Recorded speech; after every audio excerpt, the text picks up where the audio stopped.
Bonjour à tous, aujourd'hui on va parler d'un événement, comment organiser un événement ou comment réussir sa participation à un événement. Alors pourquoi en fait je vais vous parler de ça? Tout simplement parce que il y a à peu près un mois de ça, un peu moins d'un mois de ça, j'ai participé au salon Stratégie Client. En fait on avait un stand et on a fait comme une très belle journée avec une belle récolte de leads. Et en fait, dans, allez, on va dire 10 jours, 15 jours, j'organise en fait une petite matinée aussi réservée à tout ce qui est banque, assurance mutuelle. Et donc, ça m'a inspiré pas mal pour vous écrire un petit article, ou plutôt un très gros article, qui s'appelle Comment organiser un salon ou un événement, où je donne en fait mes petits trucs et astuces pour organiser un événement, puisqu'en fait, c'est pas si simple que ça en fait d'organiser, en tout cas de réussir un événement et de faire en sorte que ça soit un succès. Parce qu'en fait, un événement, est-ce que je discutais avec Alain, mon boss, euh, on se disait, waouh, un événement en fait, c'est vrai que c'est casse-gueule. Parce qu'en fait, si ça va bien, si c'est bien organisé, qu'est-ce qui se passe? Et bah tout simplement, les gens sont contents et disent bah ouais c'était bien, c'est bien passé. Par contre, si l'événement se passe mal, s'il y a par exemple le traiteur qui est merdique, ce qui m'est déjà arrivé, s'il y a je sais pas une merde technique qui arrive, à ce moment-là, les gens ne retiendront que ça. Par exemple, là aussi avec ma boîte, en fait, on a organisé une matinée client. Alors cette fois, c'était pas moi qui étais aux manœuvres, mais donc on a organisé une matinée client qui était réservée à l'ensemble de nos clients. On a eu 150-200 personnes, je crois 200 personnes qui sont venues. Et donc en fait, il y avait une très belle animation qui a été faite par ma collègue Chantal. Et on a choisi en fait le thème du cinéma. Donc en fait, comme dans un événement client, il faut toujours trouver une thématique qui soit intéressante, sympa, sexy, qui soit le petit plus en fait qui fasse que les gens qui sont un peu hésitants se disent allez hop je vais venir. Puis quelque part ça sert aussi de fil rouge pour la matinée, ça permet en fait d'avoir tout un lien entre les différentes thématiques et tout ça. Donc c'était assez sympa. Et donc pour animer cette journée, donc on a fait appel à des artistes. Et c'est vrai que c'était des artistes de cabaret, et c'est vrai que leur spectacle était un petit peu sympa. Sauf que il y a une chose qui est arrivée, c'est qu'en fait ce spectacle en fait s'est démarré sur les meilleurs auspices à l'entrée de l'événement. On avait loué le salon la maison de l'Amérique latine à Paris. Et c'est vrai que ça se passait super bien. Il y avait une chanteuse au départ qui chantait en live avec une super longue robe et tout ça. Waouh, c'était vraiment l'effet. Waouh, waouh, waouh. Et donc, après, la journée commençait, puis en début de la journée, et comme ça plusieurs fois dans la journée, il y avait donc ces fameuses comédiennes de cabaret qui apparaissaient et qui faisaient en fait l'interlude entre les différentes séquences. Sauf que elles sont arrivées et elles ont commencé à chanter une chanson genre Welcome to Cabaret ou quelque chose comme ça.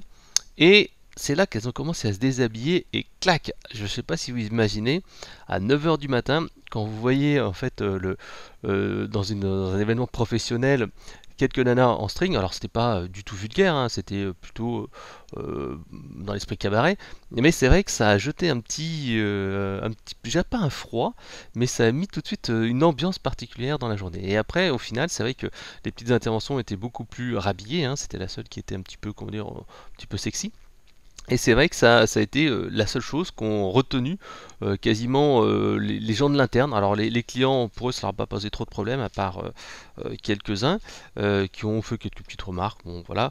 Mais autrement, tout le monde a apprécié grandement cette journée qui était très qualitative avec de très beaux ateliers. En revanche, c'est vrai qu'en interne, on a eu quelques remarques sur cette fameuse prestation. Tout cela pour vous dire que organiser un événement, quelque part, ça paraît très simple, mais des petits trucs vraiment auxquels on ne pense pas, comme ce fameux string, ces fameux strings qu'on a vus, ont fait en sorte que cette matinée est devenue, enfin cette journée d'ailleurs, était mémorable par-dessus tout.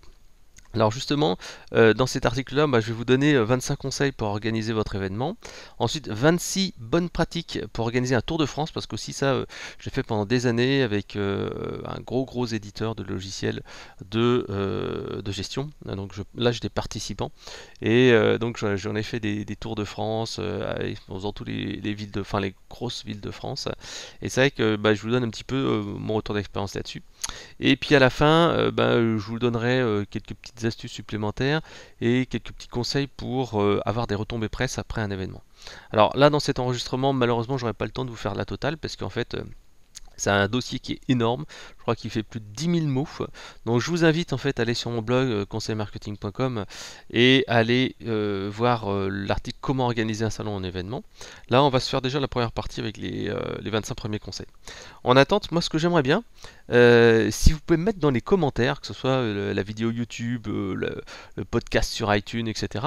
J'aimerais bien que vous me racontiez aussi vos petits commentaires sur ce qui s'est passé, bien ou mal, lors d'un événement, vos petites anecdotes. Je pense que vous avez dû vivre aussi des choses un petit peu comme ça, qui ont été parfois un petit peu soit drôles, soit au contraire ça a été un truc top, soit au contraire c'est un truc flop. Moi je vous dirais qu'il y a encore plein de trucs comme ça où il y a eu des trucs top, des trucs flop, mais c'est vrai que par exemple la bouffe, là la bouffe c'est quelque chose qu'il faut surtout pas négliger. Si vous organisez un événement, mettez de l'argent sur la bouffe. Les gens en fait peuvent pardonner beaucoup de choses. Par contre, s'ils sont venus toute la matinée et si la bouffe est dégueulasse à la fin, vous allez vraiment avoir des retours. Faites également attention à ce qui est suffisamment de bouffe. En fait, grosso modo, je vous donnerai tout à l'heure les métriques. Je crois que c'est 5 petits fours par personne qu'il faut prévoir au minimum. Moi, ça m'est déjà arrivé d'avoir des gens qui essayent de faire un peu les radins et qui disent oh non, il y aura peut-être un taux de no-show. Le no-show, c'est le nombre de personnes qui viennent pas. Et donc, on va prévoir un petit peu moins. Et ces petites économies de bout de chandelle, parfois, moi je l'ai fait dans un Tour de France, économie de bout de chandelle, on s'est retrouvé à nous, pas devoir bouffer et laisser en fait tous les clients bouffer et se dire bon après on ira au McDo à côté. Donc voilà, c'est ça qui est un petit peu délicat et ça donne pas forcément une bonne ambiance en disant merde, vous auriez pu prévoir un peu où il n'y a pas le droit de manger, etc. Donc ça c'est pas génial. Donc faites attention à la bouffe, ça coûte pas si cher que ça et ça permet en fait d'avoir une bonne impression. Donc voilà, donc maintenant passons aux petits conseils pour réussir la participation, l'organisation d'un événement. Alors la première chose, c'est ce que je fais toujours, c'est faire une checklist. Alors en fait, ça a l'air tout con, mais en fait une petite checklist avec ce qu'on doit faire, les éléments logistiques, etc., ça permet en fait de garder en mémoire et essayer de réduire en fait le facteur risque. Alors la checklist au début, elle n'a pas besoin d'être super complète. Vous n'avez pas besoin de faire une liste de 50 items. Vous devez simplement vous poser les bonnes questions. La thématique, les éléments liés, les choses à mettre en avant, etc., etc. Donc cette checklist, souvent, elle peut se faire uniquement sur Excel ou Google Sheet, je ne sais pas si vous utilisez, mais ce que je vous conseille de faire en fait, c'est de documents projet. Moi à chaque fois, par exemple là, j'ai organisé donc ma fameuse matinée là, du 21 mai, et quelque part, grosso modo, 10 jours plus tôt, il y avait eu l'organisation en fait, d'une petite matinée client, un club utilisateur. Et c'est vrai que mon premier réflexe, quand j'ai demandé à la personne qui s'en occupait où c'en était, parce que j'étais susceptible de participer, je lui ai dit ok, mais il est où le document projet? Elle m'a dit quel document projet? On n'échange que par mail. Non, mais je dis non, quand tu organises un événement, tu ne fais pas, enfin, sauf si tu es tout seul à organiser, tu fais pas juste des échanges par mail. Tu fais un document projet où tu vas mettre par exemple le devis que tu as demandé à l'entreprise avec les prestations attendues, tu vas mettre les coordonnées des personnes. Bref, je vous détaillerai un peu plus ce document projet, mais c'est vraiment le doc qui va rassembler en un seul endroit tous les éléments que vous allez partager avec les personnes de l'entreprise et ensuite vous allez pouvoir en fait le mettre à jour régulièrement avec les comptes rendus de réunion. Moi ce que je fais c'est que généralement donc il y a ce document projet. Une fois que j'ai fait ce document projet, en fait, je l'enrichis au fur et à mesure, par exemple avec les nouveaux participants, les actions réalisées, tout le bazar. Et en fait, quand on a une réunion de suivi projet avec par exemple des partenaires extérieurs ou les gens d'entreprise, je mets un ordre du jour au départ. Tout au début, je mets l'ordre du jour. Voilà ce qu'on doit voir aujourd'hui. On doit valider ça, ça, ça et ça. Ça, c'est les priorités. Je rebalaye auparavant les to-do qu'on devait faire la dernière fois. Et donc ensuite, l'élément en fait où il y a les to de la journée, je mets derrière les actions à faire. Et donc voilà, on doit faire ça, ça, ça en priorité. Et parfois en fait, ça m'arrive de dire voilà la priorité 1, 2, 3. Ce qui permet en fait de choisir ce qui est beaucoup plus important et pas en fait se perdre dans les détails. Voilà. Donc ce document projet, moi je vous invite vraiment à le faire. Ensuite vous pourrez l'utiliser comme modèle à chaque fois entre les différents événements parce que en fait quelque part c'est toujours un petit peu les mêmes problématiques de logistique, de goodies, de cadeaux, de planning, d'intervenants et tout ça. Voilà. Et donc en complément, éventuellement votre fameuse checklist avec un rétro-planning. Ça en fait c'est un document qui est un peu différent. C'est un document qui est généralement pas partagé avec l'ensemble des participants, mais c'est un document qui sert un petit peu à savoir où on va Et donc en fait, qu'est-ce qu'on ne doit pas oublier au niveau par exemple de la publication s'il y a un programme papier qui est envoyé, les dates où il y aura par exemple des remises de documents, etc., etc. Et ça en fait, ça permet à l'organisateur de se reposer l'esprit. Parce qu'autrement, en fait, si vous faites juste une to-do list avec tout ce qu'il y a à faire, vous n'avez pas de vision globale et en fait cet aspect entre guillemets rétro-planning est vraiment, moi je trouve sécurisant et ça permet de rien oublier. Voilà. Et le dernier point, c'est, et j'en parlais tout à l'heure, c'est le livret du participant. Le livret du participant est nécessaire si en fait vous êtes dans une grosse structure et en fait vous faites vous faites appel. Vous avez en fait des gens qui sont entre guillemets externes et qui connaissent rien du tout au projet et qui viennent en fait à votre événement. C'est par exemple lorsque vous organisez un Tour de France, parce qu'en fait il y a les aspects hôtel, il y a les aspects bouffe, machin et tout ça, et en fait il faut se rendre à l'évidence. Il y a plein de gens qui sont de vrais assistés dans les entreprises. Et plus l'entreprise est grande, plus les gens sont des assistés parce qu'en fait ils attendent que ce soit votre boulot et c'est pas leur boulot. Donc ce qu'il leur faut c'est un livret du participant qui leur dise ben voilà, tu prendras tel train pour aller à tel endroit, voici tel hôtel, voici le numéro de téléphone du lieu, machin, blablabla. Bla bla bla. Et ça en fait c'est quelque chose que j'ai appris moi quand j'étais dans ce gros éditeur international, c'est d'avoir ce livret de participant. Après vous avez aussi le livret de l'exposant. Le livret d'exposant c'est l'inverse. C'est-à-dire que c'est pas pour les participants de l'entreprise, mais c'est pour en fait vos partenaires. Par exemple, en fait, j'en reviendrai tout à l'heure, un des moyens en fait de rentabiliser, d'être bien présent sur un salon, c'est de mutualiser les coûts. Et donc en fait, vous pouvez mutualiser les coûts. Par exemple, si vous êtes un éditeur ou un fabricant, vous pouvez faire venir vos distributeurs et leur faire payer par exemple 1, 2, 3 plots. Et vous en fait, vous êtes juste là pour garder une présence et animer un peu le tout. Et vos distributeurs en fait, ils ont chacun un plot et ils se partagent les leads tous ensemble. Et donc vous faites payer vos distributeurs et finalement le salon vous revient à très peu cher. Autre chose, c'est la sous-location. C'est-à-dire qu'en fait, vous louez un espace dans votre stand à un partenaire. Ça se fait assez souvent et ça permet vraiment de réduire les coûts. Et donc ce livret de l'exposant permet en fait de donner toutes les informations sur l'événement, par exemple qui fait quoi, est-ce qu'il y a des sandwichs le midi, parce que parfois, comme je le disais, c'est des petits trucs tout cons qui font que les gens sont déçus. Donc par exemple les roulements c'est les roulements qui va aller bouffer le midi. Alors comme je vous le disais, plus vous êtes dans une grosse boîte, plus les gens sont des assistés. Il faut savoir qui fera la permanence du midi et que tous les gens n'aillent pas bouffer d'un seul coup. Ça je l'ai vu plein de fois. Si on prévoit ça, on prévoit pas ça de manière un petit peu structurée, c'est le bordel. Et encore pire, lorsque vous avez des partenaires extérieurs qui viennent et vous avez prévu un sandwich jambon fromage pour tout le monde, et c'est là qu'il y a des gens qui vous disent non mais moi je mange déjà pas de viande, je suis végétarien ou des préférences religieuses, et là vous dites oh putain merde j'ai oublié, et là forcément vous vous retrouvez un petit peu comme un con. Voilà, donc ce livret de l'exposant qui détaille un petit peu les choses et qui permet d'avoir les menus, les choses comme ça, ce que doivent apporter les gens, est-ce qu'ils doivent emmener un PC pour faire des démos, est-ce qu'ils doivent quelles sont les bonnes pratiques pour attribuer les leads, enfin bref tous ces trucs là vous serviront un petit peu à structurer et éviter d'avoir 50 000 fois la réponse. Donc le bon réflexe justement c'est de dire c'est dans le livret de l'exposant, c'est à mes jours dans le livret de l'exposant, consultez le livret de l'exposant et à ce moment là en fait les gens arrêteront de vous faire chier tout le temps. Voilà. Donc la checklist comme je le disais puis le document projet quand vous l'avez fait la première fois vous permet tout simplement de définir un petit peu aux éléments essentiels. Par exemple la taille de l'événement, la taille du stand, le lieu, le nombre de participants, le budget, le contenu, l'emplacement, etc. Et en fait faire cette petite réflexion vous permet en fait d'avoir une bonne idée de ce que vous pouvez faire. Par exemple si vous organisez une matinée thématique comme je viens de le faire, vous dites voilà par exemple, je dis n'importe quoi, vous avez 10 clients et 20 prospects dans cette thématique, forcément vous n'allez pas pouvoir faire venir plus de 10 ou 15, 20 personnes, grand maximum, et encore si vous avez 20 personnes c'est que vous avez cartonné à mort et que vous allez insister sur les gens et vous allez aller au-delà de votre cercle d'influence de 30 personnes. Donc en fait c'est vraiment important de se dire comment, selon mon potentiel de vente et le budget que je vais accorder, combien de personnes je vais pouvoir faire.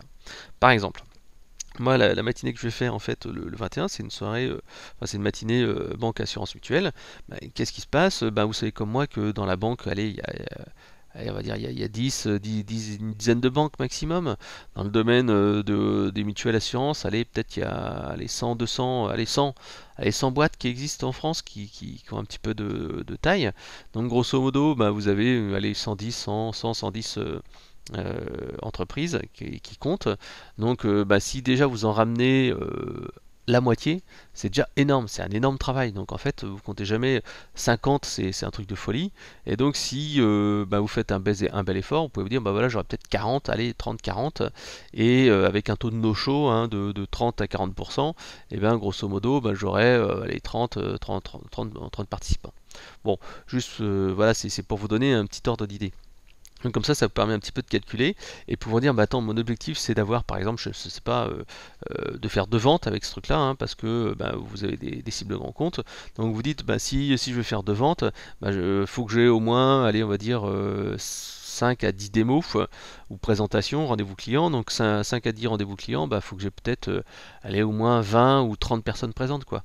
Donc voilà, vous pouvez redescendre un petit peu vos objectifs dans l'autre sens pour savoir est-ce que c'est réaliste. Voilà. Juste pour l'anecdote, bah, moi, justement pour ma fameuse matinée Banque Mutuelle Assurance, hein, l'objectif bah, c'était d'en avoir 40 à 50 et là on a cartonné pour l'objectif. Donc, mais bon, il y a eu un putain de dispositif qui a été mis en place et une bonne base qu'on avait déjà de clients. Et en fait, on a aussi fait une chose qui était intéressante, c'est qu'on a mutualisé cette matinée, c'est-à-dire qu'on l'a pas faite toute seule, on l'a fait à 2 entreprises. Et donc, bah, on a allié nos 2 forces, nos 2 fichiers, nos 2 notoriétés, nos 2 réseaux de contacts, et ce qui a fait qu'on a pu bah, dépasser l'objectif qu'on s'était fixé. Voilà. Donc ça aussi c'est une astuce que vous pouvez utiliser. Et par exemple il y a aussi Ensemble B2B qui est en fait un événement qui est organisé chaque année je crois en juillet sur tout ce qui est stratégie marketing dans le B2B. Et généralement il y a 4-5 boîtes en fait qui s'allient pour faire un événement, pour dépenser du budget, pour faire des relations influenceurs, pour créer du contenu, etc. etc. Et donc ben, ça c'est quelque chose qui est important. Si vous dites tiens ça va être un petit peu juste de faire tout seul, et ben trouvez en fait des moyens de faire plus et ben, faire des partenariats, ça peut être également intéressant. Voilà. Donc, vous devez prendre aussi en compte différents facteurs. Le délai avant l'événement. Généralement, en fait, ben, il faut au minimum 1 mois avant l'envoi de l'invitation pour en fait être sûr d'avoir des personnes parce que les agendas sont généralement assez pleins. Vous pouvez même en fait faire un save the date. Par exemple, nous on a fait un save the date à peu près 1,5 mois, 1 mois et demi, quasiment 2 mois avant la date. Ce qui permet en fait de réserver la date dans l'agenda en disant hey, on va faire un truc le 21, préparez-vous, ça va être un truc sympa, on va parler de ça. Grosso modo, il y a une date, il y a un lieu et grosso modo il y a une thématique avec un petit teaser. Voilà, c'est ça qui est le plus important. Et souvent moi ce que je recommande c'est commencer par le pitch et le descriptif. Et ça en fait ça permet à tout le monde de se mettre d'accord. Par exemple là pour mon événement que j'organise le 21, et ben tout simplement ça a été un des trucs que moi j'ai dit c'est en priorité. Et donc j'ai dit ben voilà moi je vais travailler un certain nombre de titres et bon on s'était mis d'abord d'accord sur un petit peu la thématique de base et ensuite le descriptif. Et en fait une fois qu'on a fait ça, bam c'était fait. Et c'est uniquement on va dire 3 semaines plus tard que moi j'ai rédigé le déroulé de la matinée parce qu'en fait on n'avait pas encore les intervenants, on n'avait pas encore discuté avec eux, etc. Voilà. Donc là, le délai avant l'événement, ça c'est super important. Le contenu, donc le contenu c'est la thématique. En fait, il faut vraiment trouver un sujet qui donne envie de venir et qui va apporter de la valeur. C'est pour ça en fait qu'il faut souvent partir de l'inverse en disant mais quel sujet je peux aborder avec mes prospects et qui va leur donner envie de venir et à travers lequel bien sûr je vais pouvoir proposer mes produits. Donc souvent en fait moi je commence par un truc qui est simple, c'est je dis qu'est-ce que je veux vendre. ça, ça a l'air un petit peu trivial, mais je commence toujours là-dessus. Mais quelles offres je veux pousser? Et une fois que vous savez quelle offre vous pouvez pousser, par exemple des offres d'IA, des offres de chatbot, de callbot et tout ça, vous dites ah ben bon ok, là, je poussais ces offres-là. Alors pour poser ces offres-là, il faut que je trouve les gens qui sont intéressés par telle thématique. Ces gens qui sont intéressés par telle thématique, qu'est-ce qui les intéressait de savoir? Ah ouais, donc en fait ça les intéressait de savoir peut-être ça, ça. Et donc en fait ça me permet de dire bah voilà j'ai le sujet. Et par exemple pour la matinée que j'organise, donc en fait on sait très bien que les gens ce qu'ils adorent c'est les retours d'expérience, c'est les bonnes pratiques et tout ça. Donc en fait la matinée qu'est-ce qu'elle a? Elle a une première partie où il y a tout simplement des résultats d'études.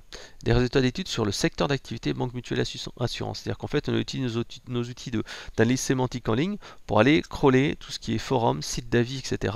Donc, qui sont des données publiques. Et on va pouvoir en fait tout simplement faire une photo de la relation client et de l'image qu'ont les particuliers de leur banque, avec les points forts, points faibles, selon banque mutuelle assurance, mais également selon les marques. Donc ça, en fait, c'est quelque chose que les marques aiment bien, hein, forcément, et ça met en avant les produits. Deuxième chose, c'est aussi de se dire, mais pour apporter une vraie vision, c'est savoir en fait qu'est-ce que font les autres, et surtout, est-ce que je fais les choses bien. Et donc c'est pour ça en fait que j'ai mis en plus en parallèle un petit questionnaire qualitatif de 5 questions, qui permet en fait aux personnes de donner leur avis sur qu'est-ce qu'attendent les clients, mais également quelles sont leurs priorités, etc. Et ça en fait ça permet de mettre en face des deux visions, la vision du client, la vision de l'entreprise, et se dire tiens, qu'est-ce qu'on est bien ou pas bien, et en plus je leur demande de partager quelques bonnes pratiques, soit de manière anonyme, soit de manière publique. Donc vous voyez, ça c'est la première partie. Déjà, rien que ce truc là, les gens se disent ah ouais, ça c'est intéressant. Puis après, donc il y a les deux parties de la matinée, il y a une première partie que nous on anime et la deuxième partie que notre partenaire anime, et donc cette matinale elle se divise en quoi? Avec une table ronde avec des partages de bonnes pratiques. Et c'est vrai que les gens adorent ça, les partages de bonnes pratiques, les trucs et astuces. Est-ce que je suis bien par rapport à mes concurrents, blablabla. Alors bien sûr, pour que ça marche, il ne faut pas qu'il y ait vos concurrents directs qui soient dans la salle, il faut qu'il y ait aussi d'autres personnes que vous soyez capable en fait de faire la promotion. Donc généralement comment ça se passe, c'est que vous allez tout simplement faire donc une thématique qui va être un peu plus large que celle des concurrents ou de concurrents. Nous c'est banque mutuelle assistance et on fera intervenir un petit peu des gens de partout. Et donc on va remettre un rapport sur les bonnes pratiques. Et on fait intervenir également tout ce qui est éventuellement un consultant ou quelque chose comme ça, ou un expert. Généralement un expert c'est assez sympa parce que quand on a un universitaire, on a quelqu'un qui a un point de vue un petit peu macro qui donne du recul, c'est également intéressant. Puis après bien entendu il y a la partie un petit peu promo, et là vous faites un petit peu une présentation des innovations dans votre secteur, et là entre autres vous pouvez présenter vos produits. Voilà. Donc ça c'est un petit peu le contenu de l'événement. Donc ensuite il y a la relance et la pression sur les inscrits. C'est beau, c'est bien d'avoir des inscrits, mais le problème en fait c'est qu'il faut qu'ils viennent. Et c'est pas si évident que ça. Moi j'ai vu des événements où il y avait des taux de no-show, c'est-à-dire que les gens qui viennent pas, de quasiment 50%. Je sais pas si vous imaginez, vous avez par exemple 100 inscrits et vous retrouvez avec 50 présents et de la bouffe pour je sais pas combien de personnes, et vous avez en fait grosso modo 20 collaborateurs d'entreprise qui sont là et qui sont en train de faire un peu de pied de grue. Donc en fait, comment on va éviter de se retrouver dans une situation comme ça? Et en fait, on va faire tout simplement une relance qui peut se faire par téléphone. Alors moi c'est ce que vraiment je recommande. Par exemple le jour avant, dire ouais voilà les dernières infos pour vous rendre à la matinée de demain, etc., etc.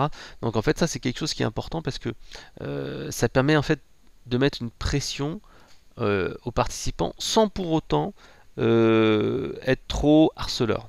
C'est-à-dire que vous allez appeler en disant tiens voilà les dernières infos pour vous rendre, voilà les lieux, est-ce que vous avez besoin d'informations sur la logistique, est-ce que vous avez besoin d'informations sur le parking, enfin des trucs comme ça, ce qui fait que comme si vous en fait vous intéressiez à la personne, vous vouliez vraiment qu'elle se passe bien, mais en fait votre intérêt à vous c'est de verrouiller sa participation. Parce qu'une personne qui dit oui je vais venir au téléphone, ça n'a rien à voir avec une personne qui a rempli un formulaire qui a dit ouais je vais peut-être venir si j'ai pas un emploi du temps qui est délirant. Et moi ça m'est déjà arrivé en fait comme ça d'organiser comme ça des événements et de rappeler en fait soit par email soit par SMS les personnes. Par exemple, ça peut se faire par un message vocal préenregistré qui arrive sur le téléphone portable. Et c'est vrai qu'en faisant ça, vous arrivez à détourner des gens. Il y a des gens en fait, parfois, ils se disent le matin, oh non mais j'irai pas, j'ai un truc urgent.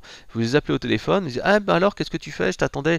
Ouais, mais en fait là j'ai une urgence. Ah mais si, tu devrais venir, tu verras, il y a des trucs vachement sympas. Tu fais ci, tu fais ça. Et en fait, finalement, certaines personnes sont assez influençables et finalement elles viennent au lieu d'aller gérer leur pseudo urgence. Voilà. Également, n'oubliez pas de faire les relances un petit peu auparavant sur tout ce qui est les participants également, hein, sur par exemple un email avec je sais pas le compte rendu, avec une étude à remplir, un truc comme ça. Voilà. N'oubliez pas aussi de faire attention sur tout ce qui est, par exemple, je sais pas si vous avez vos propres interlocuteurs internes, de leur rappeler qu'ils doivent réserver leur train ou des choses comme ça. Voilà. Donc le taux de no-show varie vraiment aussi selon le type de client et les régions, sans faire vraiment un petit peu du truc à deux balles. Il faut être très clair, quand on est dans le nord de la France, généralement les gens sont comme plutôt sérieux, et plus vous allez dans le sud, moins les gens en fait sont sérieux, et vous avez un taux de no-show qui est de plus en plus important. Voilà. Donc c'est important vraiment de structurer votre approche pour être sûr en fait de rien oublier. Donc en fait, comme je vous disais, vous avez le livret du participant et le livret de l'exposant. Donc le livret de l'exposant va vraiment vous aider à éviter de rappeler 50 000 fois le même truc, hein. Et vous verrez par exemple s'il y a des hôtesses ou des choses comme ça. Moi je vous conseille vraiment de faire ça lorsque vous organisez en fait un événement, que ce soit à Paris ou en région. Si vous n'êtes pas très nombreux, prenez une hôtesse sur place. C'est des agences en fait qui font de la location comme ça de personnel, et c'est vraiment un gain de temps quand vous avez une personne qui fait le vestiaire, qui fait l'accueil et tout ça, c'est vraiment top. N'hésitez pas également d'enfoncer des portes ouvertes, en particulier si vous travaillez avec des stagiaires, vous travaillez avec des personnes qui sont un petit peu jeunes. Souvent en fait, moi j'ai été étonné quand vous dites bah voilà on va faire un salon, de voir des gens se pointer en jean. Alors certes ça peut être dans l'esprit de la boîte, mais il faut quand même que ils aient au moins une chemise ou un truc comme ça, pas une chemise trop décontracte.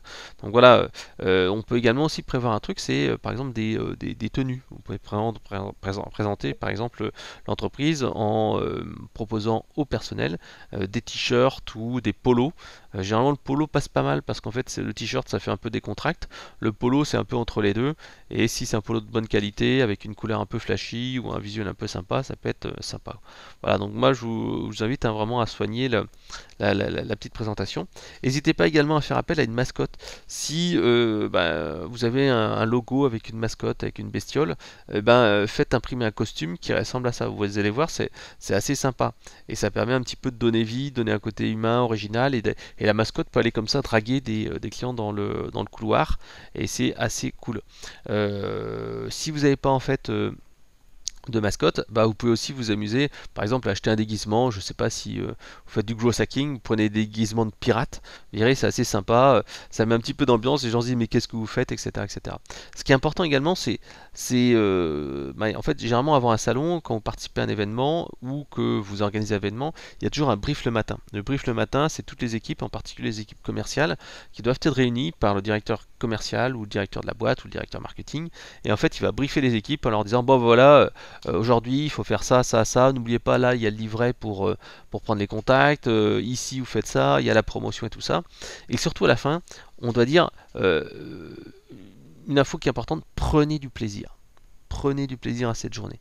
C'est vraiment important de dire ça parce que si les gens sont sur la contrainte en disant je vous attends pour avoir X leads, normalement la norme c'est 20 leads par personne par jour, machin, c'est naze. Non, il faut que les personnes repartent énergisées en disant voilà, amusez-vous bien, on est là pour aider les clients, on est là pour leur proposer des super solutions. En plus, il y a un concours de vente, enfin un concours de contact qui va être mis ou un concours de vente, et là tout de suite ça donne le truc quoi. Et vous pouvez même, si vous venez, et que vous faites un concours de vente, hein, ou un concours de contact récolté, remettez par exemple tous les jours à la fin du salon, je sais pas, une bouteille de champagne ou un petit cadeau ou un coffret cadeau ou une boîte de chocolat. Vous verrez que c'est assez sympa de faire ça et ça permet de dynamiser les gens et d'inciter en fait les gens qui sont un petit peu, comment dire, à traîner des pieds, ou qui n'ont pas l'habitude d'aller au-delà des gens, se dire allez hop, je fais l'effort parce qu'il y a le cadeau, etc., etc. Voilà.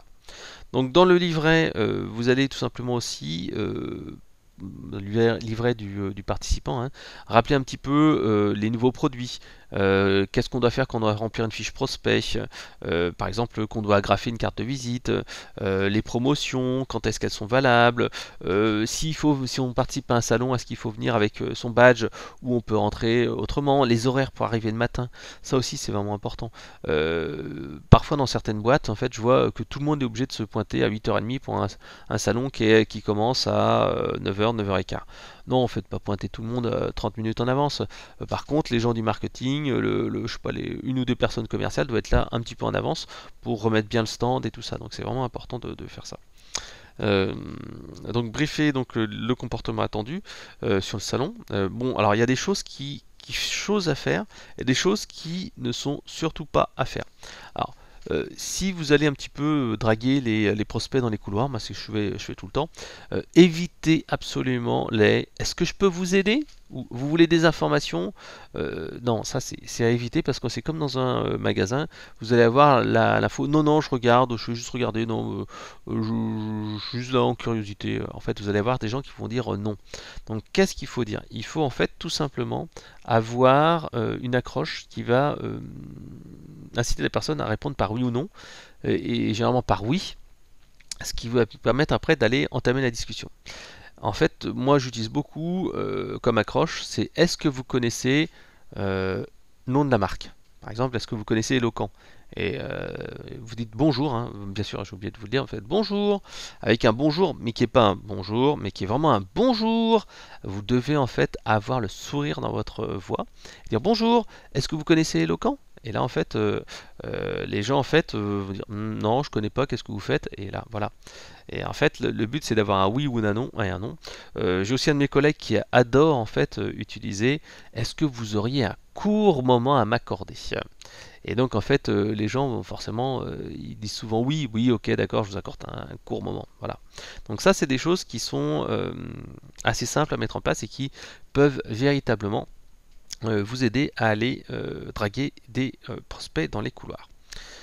Autrement, à propos du rétro-planning, on en a parlé tout à l'heure. Donc en fait, vous avez en fait une première phase où vous allez en fait valider le concept de la matinée hein, ou de la journée, etc. C'est un petit peu la phase de réflexion. Ensuite, vous avez en fait la phase où en fait vous allez donner envie.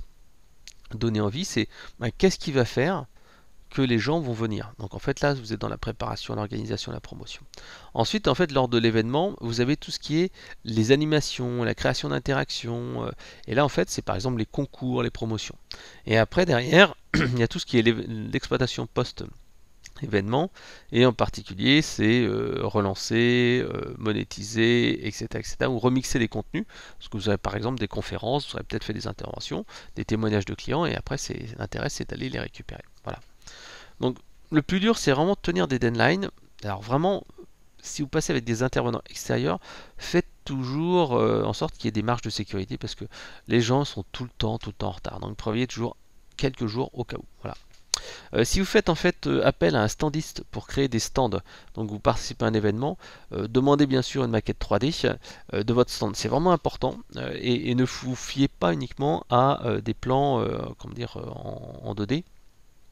Parce qu'en fait, c'est uniquement en 3D que vous allez pouvoir en fait vous rendre compte de la circulation, de l'ouverture, voir s'il y a un coin de discussion, des choses comme ça.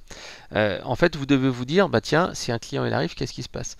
L'objectif, c'est vraiment de voir si, par exemple, il y a un pôle commercial qui est mal placé, il y a un écran qui manque ou des choses comme ça.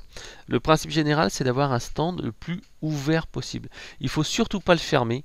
Ce que j'appelle un stand fermé, moi je le voyais sur plein de salons, c'est des gens qui mettent leur kakémono pam, devant l'entrée, leur banque accueil devant l'entrée et des prospectus devant l'entrée. Et donc ce qui fait qu'ils ont un mur complet et puis eux ils se cachent derrière ce mur de protection. Mais c'est exactement ce qu'il ne faut pas faire. Alors certes, vous pouvez avoir ce qu'on appelle une banque accueil, c'est-à-dire un petit meuble en pointe du stand qui vous permet d'être juste derrière et de discuter avec les gens qui passent devant, mais tout ce qui est distributeur de prospectus, tout ce qui est kakémono, vous ne les mettez pas en face du truc sur le bord du stand. Non, il faut les mettre un petit peu derrière. C'est vraiment important parce que en fait, en les mettant derrière, en fait, vous allez pouvoir vous mettre devant, vous, et engager discussion avec les gens et avoir aucune barrière entre vous et les gens qui sont dans le couloir. Et donc moi je vous conseille toujours de vous mettre dans le couloir. Vous êtes en fait sur la limite entre le couloir et le bord du stand et c'est là que vous allez en fait draguer les gens, discuter avec eux, etc. Le truc qui est l'exception, c'est qu'en fait vous devez également mettre en libre disposition des présentoirs avec des prospectus, que les gens en fait qui sont un petit peu timides, les gens qui veulent pas en fait discuter avec vous, puissent en fait aller prendre le prospectus. Alors ça a deux vertus. Le fait, en fait, si vous le mettez par exemple sur l'arrière du stand ou sur les côtés, en fait, les gens qui sont un peu timides, ils feront en sorte que quand vous regardez pas, paf, ils vont aller prendre le prospectus. Sauf que vous aurez un petit peu l'œil et vous allez les choper et là on dit ah, vous êtes intéressé par nos produits et les gens ils vont se retrouver là entre guillemets la main dans le sac et là tac, vous allez pouvoir en fait les accrocher. Donc deux options, hein, soit en fait les gens ils prennent un truc et puis ils se barrent, soit en fait vous les accrochez et là boum c'est bon. N'hésitez pas également à avoir des gens nombreux sur un stand. Je préfère toujours moi en fait avoir un stand en sureffectif, c'est-à-dire en fait avec plus de gens que nécessaire qu'en sous-effectif. Pourquoi? Parce qu'en fait sur un salon ça coûte extrêmement cher et il faut pas, vous pouvez pas vous permettre en fait de perdre des prospects. Donc en fait il faut vraiment que vous ayez mis en place des dispositifs pour aller choper tous les prospects. Donc bien sûr ça passe par plusieurs choses. Un, en fait donc c'est avoir plus de monde. Donc vous avez du monde et comme ça en fait vous chopez tout le monde. Et c'est vrai que dès qu'il y a quelqu'un qui est tout seul, qui regarde, hop, faut tout de suite qu'il y ait quelqu'un qui lui saute dessus. Alors saute dessus pas de manière agressive, hein, mais qui soit là pour répondre. Ça c'est l'idéal. Si vous n'avez pas ça, qu'est-ce que vous faites? En fait, vous pouvez par exemple proposer un petit cadeau et via un jeu concours. Et ça en fait vous faites par exemple avec votre hôtesse. Comme je disais, c'est aussi intéressant d'avoir une hôtesse sur un salon. Une hôtesse en fait c'est une personne qui n'est pas là pour vendre, pas faire de démo, mais juste de l'accueil et qui remet dans les présentoirs des documentations. Mais cette nana, elle a aussi un autre rôle. Enfin, nana ou ce mec, hein. L'un ou l'autre, il n'y a aucune importance. Et donc en fait cette personne là aura en fait aussi un autre rôle, c'est qu'en fait elle va pouvoir aller comme ça choper les gens qui attendent et qui ont, par exemple vous avez 3 commerciaux et les 3 commerciaux sont en discussion, et bien cette personne en fait là va dire bah attendez, en attendant pendant que vous attendez que mes collègues aient fini, et bien tout simplement est-ce que vous pourriez juste me remplir ce bon cadeau là, il y a ça à gagner ou un truc à gagner. Et en fait, comme ça, même si vous n'avez pas discuté avec la personne, vous récupérez les coordonnées et vous les lancez derrière. D'ailleurs, à propos de relance, c'est super important de relancer rapidement.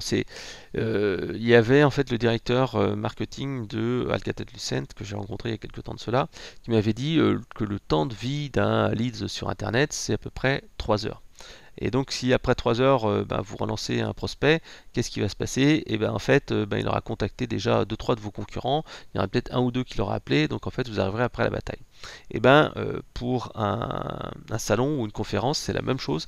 Il faut vraiment battre le fer tant qu'il est chaud parce que la personne qui est venue à votre salon, à votre conférence, qu'il a vu 3-4 concurrents aussi en même temps, parce qu'il est en phase de décision d'achat, si vous ne le relancez pas dans la semaine suivante, qu'est-ce qui se passe? En fait, soit il aura fait affaire avec quelqu'un d'autre, soit en fait, pire encore, en fait, il aura été relancé par un de vos concurrents le jour avant, il aura déjà calé un rendez-vous et puis il aura trouvé la solution qu'il trouve pas mal et le mec aura agi en expert parce qu'en fait le premier qui répond à un prospect, c'est là qu'il place son expertise, c'est-à-dire qu'en fait il va expliquer voilà où vous en êtes de votre projet, voilà les bonnes pratiques, voilà ceci, cela, et en fait quand vous êtes le premier, c'est là que vous devez en fait faire la différence, non seulement en vendant vos produits, mais également en montrant votre expertise et le fait que vous êtes un pro du secteur. Voilà, donc c'est pour ça que c'est super important de relancer et que si nécessaire, ce que vous faites, c'est que vous calez un rendez-vous lors du jour du salon avec la personne.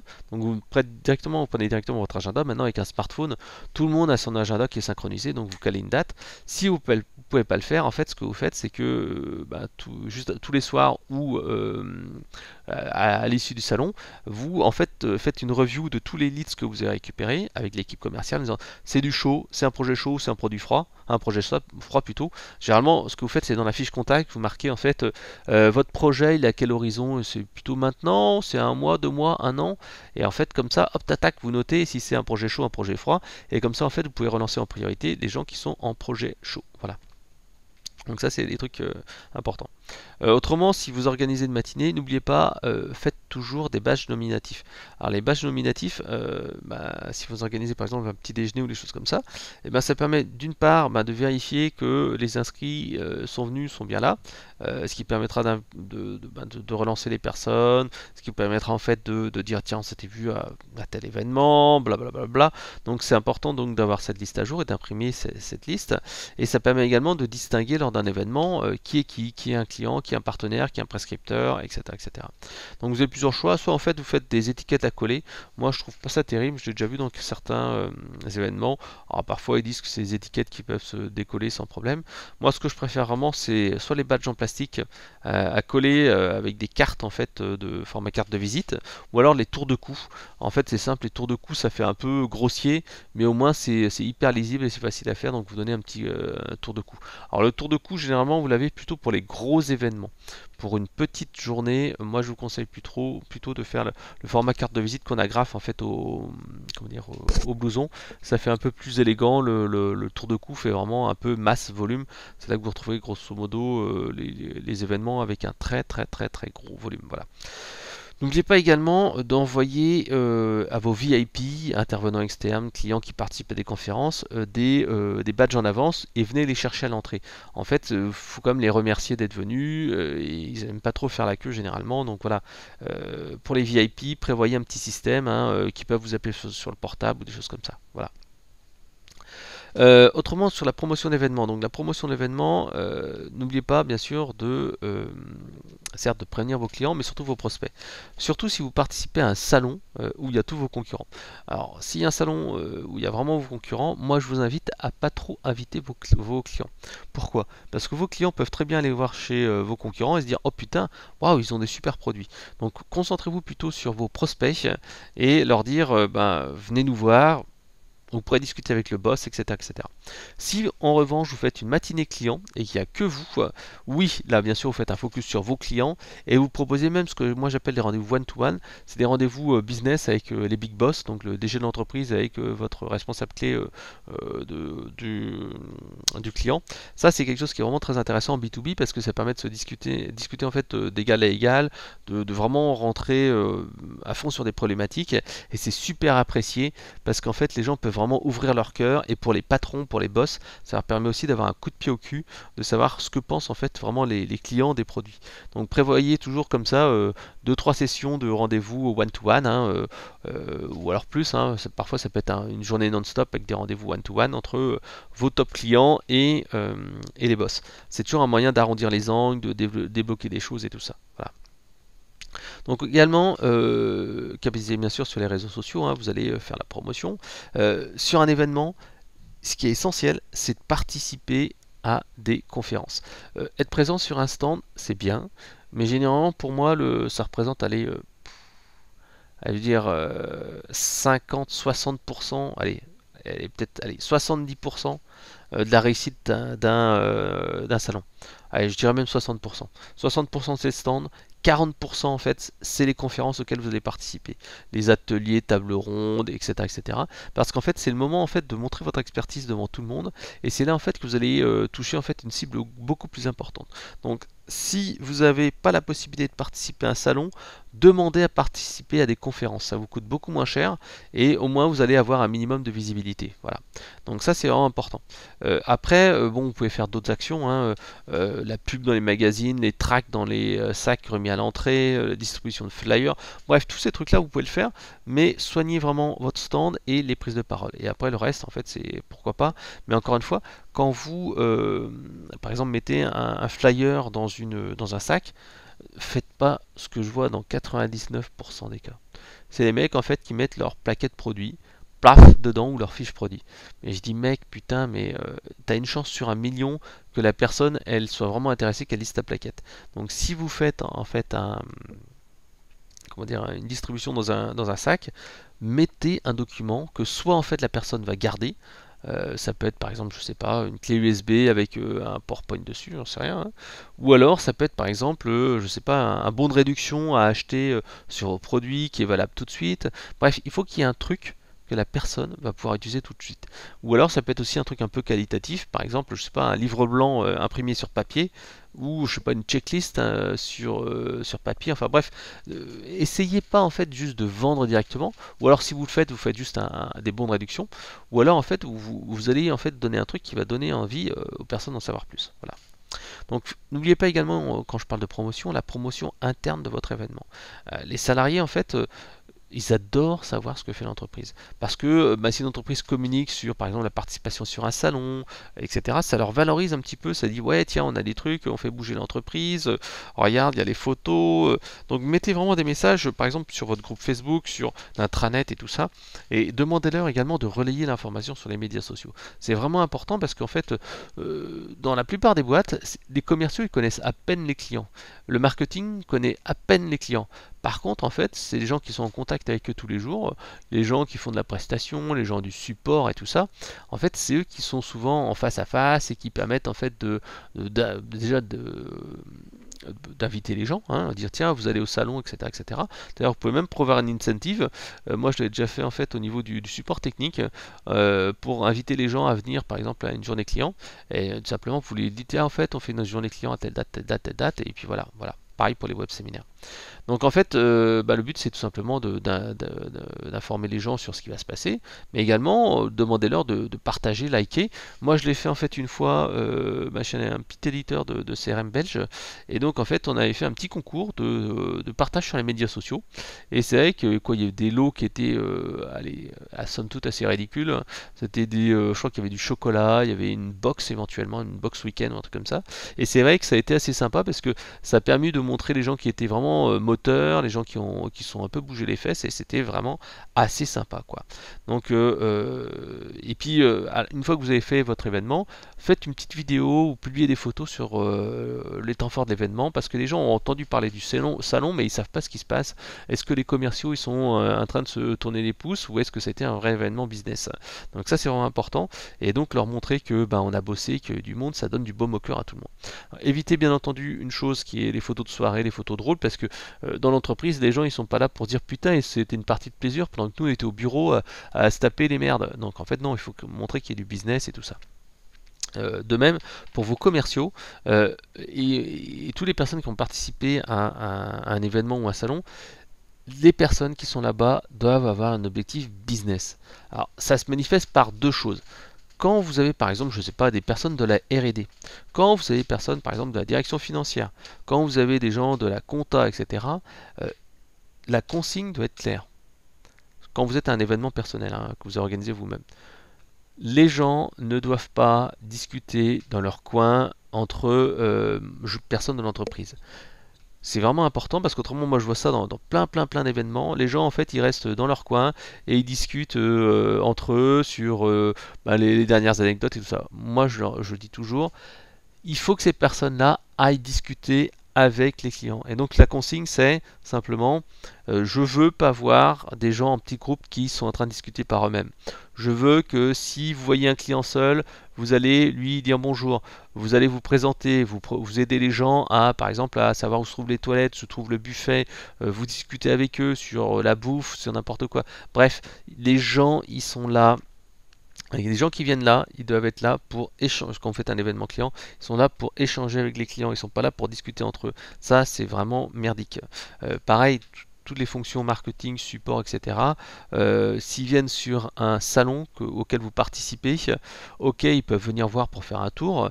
S'ils sont pas là pour aider à dispatcher et à prendre des contacts avec les clients sur le stand, ben à ce moment-là, ok, ils peuvent aller sur les conférences, mais qu'ils font un résumé derrière. C'est vraiment important parce que moi je l'ai vu pendant des années. Les gens me disaient ouais je vais au salon, je vais m'informer un peu sur ce qui se passe, et finalement vous savez même pas ce qu'ils ont fait. Est-ce qu'il y a des choses qui étaient intéressantes, des trucs pertinents?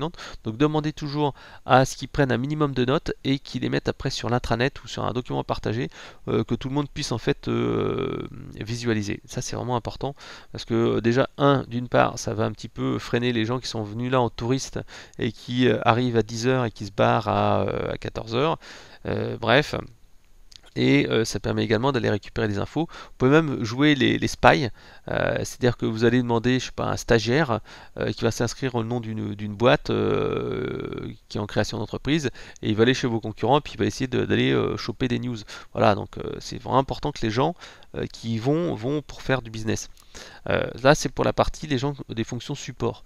Pour les gens qui sont en fonction business, c'est-à-dire les gens du marketing qui sont là pour aller en contact avec les gens, supporter, enfin aider plutôt, je dis pas supporter, support, c'est terme anglais, donc aider les commerciaux. Et les commerciaux, il y a une chose qui est importante. Les gens qui sont sur le salon et qui sont là pour vendre, sont là pour vendre.